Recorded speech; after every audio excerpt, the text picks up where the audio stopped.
आपण आहोत आता ग्रुप ग्रामपंचायत खुबीच्या अंतर्गत असणारी करंजाळे गावची ही शिवचवाडी. हे पाहू शकता हा खांबळा आहे.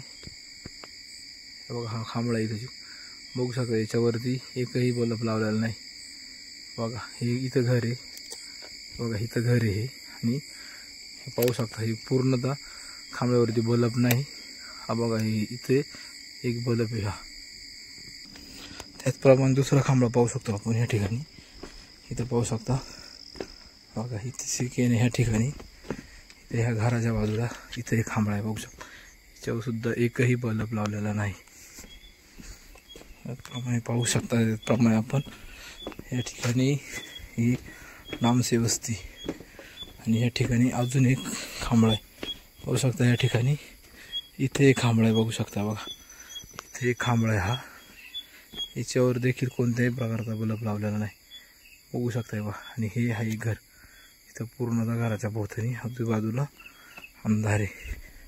त्याचप्रमाणे पाहू शकता हा एक तिसरा खांबळा आहे. हा इथं डामसे वस्तीतला तिसरा खांबळा. याच्यावरही बल्ब नाही. बघू शकता एक एकदम काजूसारखा हा बल्ब तो मागतोय. वर्ष झालं बल्ब बसवलं नाही ग्रामपंचायतने. बघू शकता ही दिसते ही आहे डामसे वस्ती शिवचेवाडी इथली डामसे वस्ती. ही बघू शकता इथं पूर्णतः अंधारामध्ये आहे. कोणतरी आले बघू शकता. आता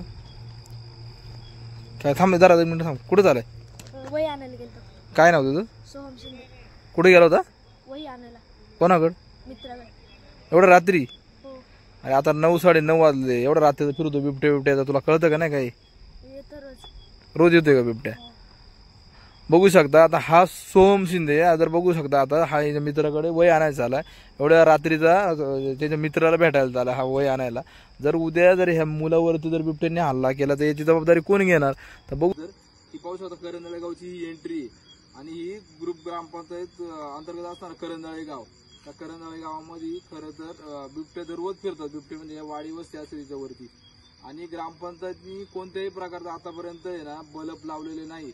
जर उद्या याच्यातून काही दुर्घटना घडली तर सर्वस्व याला ग्रामपंचायत जबाबदार असेल.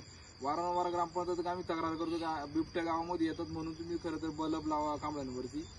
एकही अजून खांबळ्यावरती ग्रामपंचायतनी बल्ब लावलं नाही. खरं तर ग्रामसेवक मॅडम असतील आणि सरपंच असतील आणि सदस्य असतील यांच्यामध्ये खरं तर या बल्बावर वाद चालू. कोणी नक्की किती रुपयाचा बल्ब आणणार आणि किती कमिशन घ्यायचं हे ते खरंच चालू आहे. आणि अजूनपर्यंत जसं ग्रामपंचायत ही जी बॉडी निवडून आली ना आतापर्यंत 1 रुपयाचा निधी करंजाळे गावाला त्याने वापरला नाही. वाडी वस्ती असेल करंजाळे असेल यांना 1ही रुपयाचा निधी वापरला नाही. तुम्ही बघू शकता. आता हे इथे एक खांबळा आहे. हा त्या खांबळ्यावरती बघा गेल्या वर्षी बल्ब लावलाय. तो बल्ब तसाच आहे. तो पण बंद आहे. तो बल्ब आता एंट्री येताना ना एंट्री म्हणजे इथून ज्यावेळेस एंट्री करतो आपण ज्यावेळेस आमच्या महिला असतील त्या कामावरून येतात किंवा आमचे ग्रामस्थ असतील रात्रीचे येतात त्यावेळेस रस्त्याने जावं लागेल. सुगाडा असेल किंवा बिबटे असेल या गावाच्या भोवतानी फिरतात. जर उद्या दुर्घटना घडली तर याला पूर्णतः ग्रामपंचायत जबाबदार असेल. आता ह्या वस्तीमध्ये राहणार हा किरण गायकवाड खरं तर इथेच राहतोय. हा याची काय अवस्था हा सांगू शकतो. इथं आता 4-5 दिवसापूर्वी ना आमच्या इथून कुत्रे नेले तर मग तिथं बलत नाही तर कसं काय आम्हाला समजणार बिबट्या कुठून येते काय येतं. तर दक्षता ग्रामपंचायतीने घेतली पाहिजे. ग्रामपंचायत आम्ही वारंवार तक्रार करतो. ग्रामपंचायत मंत्री सरपंच असेल ग्रामसेवक मॅडम सदस्य असतील हे म्हणतात का उद्या बसू आज बसू. खरं तर दरवर्षी बैलपोळ्याला बल्ब बसवले जातात पण अजूनही बैलपोळा होऊन आज कमी वाटतं 10 ते 15 दिवस झाले असतील अजून बल्ब बसवलं नाही. त्यावेळेस सांगत होते पाऊस आहे पावसाळ्यात दिवस ठीक आहे त्यावेळेस बसवलं नाही तुम्ही. पण आज 15 दिवस झाले पाऊस उघडा आहे पण तरी पण ग्रामपंचायत नक्की म्हणजे या ग्रामपंचायत चाललंय का यांचा कारभार मला तितकं.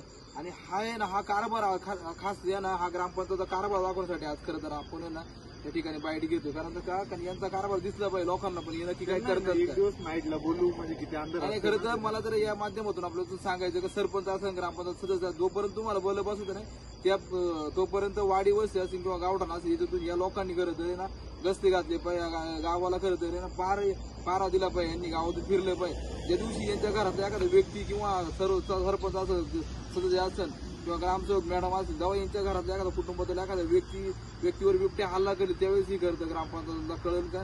कारण काय असतं नक्की नाही का दुःख एखाद्या शेतकरी असेल किंवा एखादा गोरगरीब असेल. खरं तर जुन्नर तालुक्यामध्ये आपण बघतोय की वारंवार बिबट्या हल्ला करतात. जर उद्या ग्रामपंचायतच्या अंतर्गत करत राहायचं खूप असेल किंवा किरेजोर असेल, या गावामध्ये जर कधी बिबट्याने हल्ला केला, सरपंच असेल किंवा ग्रामपंचायत सदस्य असेल, यांना यांची जागा आम्ही दाखवण्याचा प्रयत्न 100% करू. यांना घराच्या बाहेर सुद्धा निघून देणार नाही. खरं तर एवढं या माध्यमातून सांगतो आणि थांबतो.